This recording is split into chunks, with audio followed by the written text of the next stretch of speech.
তো বন্ধুরা আরেকটা ভিডিও নিয়ে আসলাম। আর দেখতেছেন আজকে দোকানের ভিতর দিয়ে মাছগুলো ধরবো, সব মাছ ধরবো। আজকে অনেক মাছ ধরবো।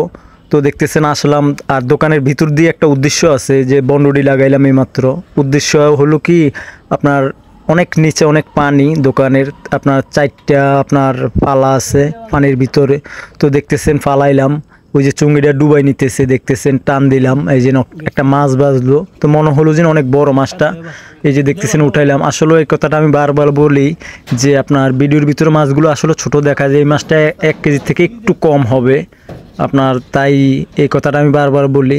আর দেখতেছেন তো আজকে আসলাম মাছ ধরতে, অনেক দিন পরে বসে নিয়ে বিকাল টাইম আপনার মাছ ধরতে অনেক ভালো লাগে, তাই আজকে আসলাম। আর অন্য সাইড দিয়ে আপনার মাছ পাওয়া যায় একটু ছোট সাইজ, তাই আপনার এই সাইড দিয়ে মাছটা আপনার ধরার হয় কম। দোকানের ভিতর দিয়ে মাছটা আপনার বেশিরভাগ ধরা হয়, কেননা আদারটা পাই তো আপনার দোকানের নিচতলায়, তাই আপনার